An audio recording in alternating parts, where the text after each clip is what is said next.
Karena apabila dengan dia nyebang, walaupun satu dunia kemos, dia dimai tidak drama.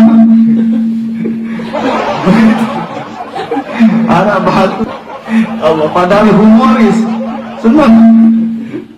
Hijau ni bilang jelas juara dengar. Allah, baru-baru datang hijau. Lelaki ini kakak dengan hijau bang. Macam kan juara sampai tersinggung hijau. Yo, dan siapa aku sih mak? Kakak ini biasa mendatang ibu juara apa? Baru-baru ternyata itu sebenarnya sini.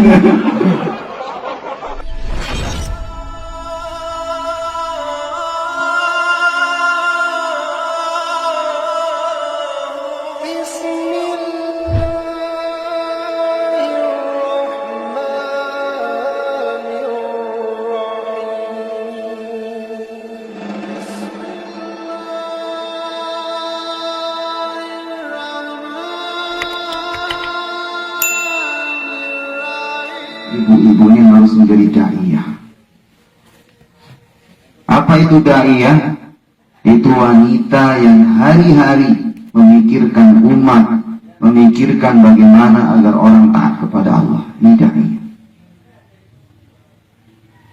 Kalau ibu-ibu ini sudah ada sifat, yaitu sebagai da'iyah, maka akan senantiasa berusaha bagaimana ucapan yang menjadi asbab hidayah, tingkah laku menjadi asbab hidayah, semua.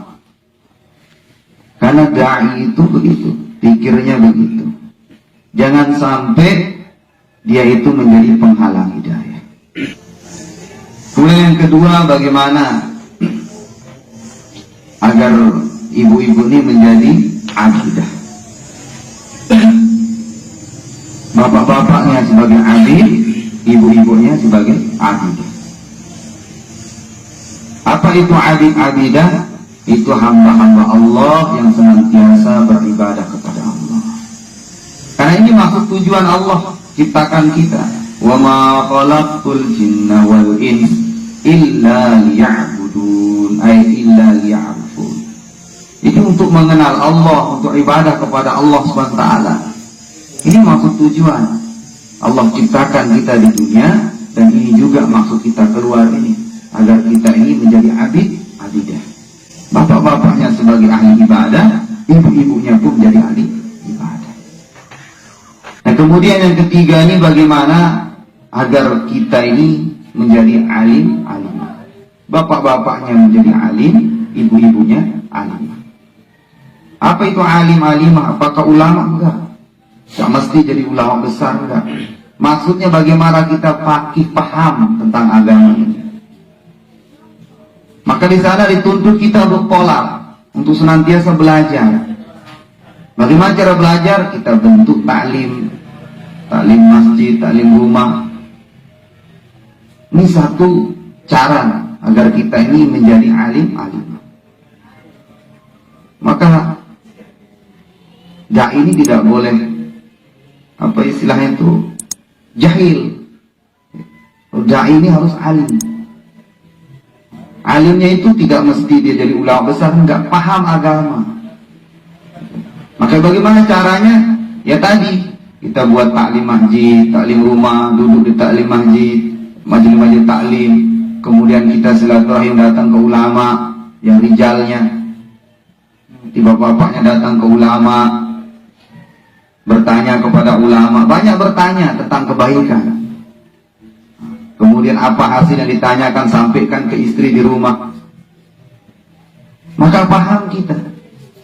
Ini jangan sampai udah bertahun-tahun jadi dai, keluar, maaf, sampai ke luar negeri, sampai ke sana, cara-cara wudhu tidak tahunya apa, dai apa.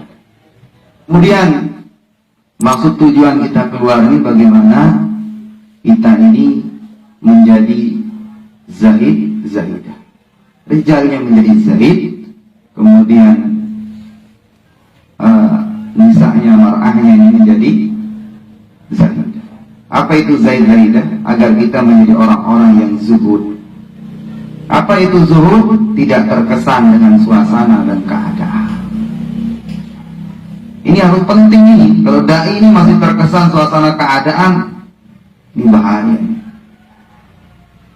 Tidak terkesan suasana keadaan, maksud bagaimanapun teknologi, bagaimanapun perkembangan, bagaimanapun kekayaan, pangkat jabatan orang lain gak terkesan.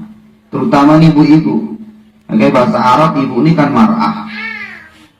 Mar'ah itu perempuan. Maka ulama katakan al-mar'atu kal-mir'ah. Perempuan ini seperti cermin. Mir'ah itu cermin, mar'ah itu perempuan. Bedanya apa? Baris bawah. Mar'ah perempuan, mir'ah cermin.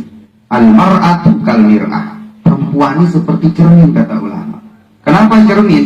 Cermin ini walaupun sebesarnya kayak telapak tangan, tapi kalau dia ditaruh di depan mobil, mobil masuk. Ditaruh di depan gunung, gunung masuk. Begitu hatinya perempuan itu. Kalau ngelihat kulkasnya tetangga, nangis pulang minta kulkas. Ngelihat mobil tetangga, pulang minta padahal suaminya pemulung, minta mobil. Akhirnya suaminya pergi teteh diri ke Korea untuk keinginan suami, untuk keinginan istrinya. Mudah. Kemudian yang terakhir, maksud kita ini Allah SWT, bagaimana kita ini menjadi khodim dan khodimah untuk sifat pelayan. Apa khodimah ini? Bagaimana ibu-ibu ini pulangnya nanti dari keluarnya ini, maksud kita keluar ini, agar terbentuk sifat khodimah itu sebagai pelayan di rumah. Dan maksudnya di sini untuk melayani suami. Apa yang dilayani? Tidak begitu, bukan hanya membantu untuk masakan enak gini, tidak penting. Beli doang lepatan, restoran lebih enak, tidak. Tapi melayani perasaan, jangan sampai membuat kecewa suami, jangan sampai membuat sakit hati suami. Itu pelayan, itu maksud khodimah di sana. Ini sebentar. Contoh saja, contoh kecil. Misal ada tamu, arak temui, terus semama, dek diantar kuping, dek kok gemes depan tamu. Kalimat yang itu saja ini bahaya. Itu contoh saja. Satu kalimat bisa menyebabkan dia masuk neraka. Begitupun satu kalimat perempuan ini bisa memasukkan dia ke surga. Apa? Kegagah dekat, cemuh, senang, ridho, maka ridho Allah SWT. Keridoan suami adalah keridoan Allah. Kalau Allah sudah ridho, mati saat itu masuk surga. Cuma dia kena gagah doang, tak masuk surga dengan ini. Begitupun karena itu nanti gemas doang, masuk neraka. Itu maksudnya. Maka perempuan ini penting sekali memiliki sifat khodimah, yaitu sebagai pelayan suaminya, terutama yang nomor satu melayani perasaan suami. Bukan hanya makan minum dengan mami cekat meriah, tinduk kayu tahun gorengan diri tempe. Tidak penting itu. Yang terpenting itulah melayani perasaan, menjaga perasaan, melayani bagaimana agar suami tetap senang, tetap bahagia, tetap maidah. Kenapa yang mulia? Karena apabila dengan bina nyebang, walaupun satu dunia kemos, jadi maidah dengan mama. Anak bahatul Allah, padahal humoris, senang.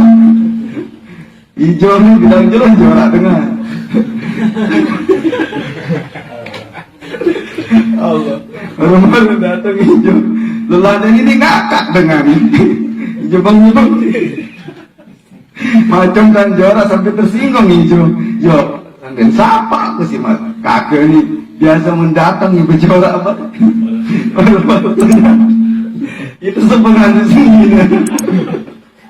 Dia mengidap dia maju sembahyang dan husuk, lepas dan husuk Allah. Begitu pun sebaliknya, kalau perempuan yang sudah kemos, sudah senyum, walaupun seluruh dunia ini tidak suka nyepeng, nyerintang, tidak akan terkesan.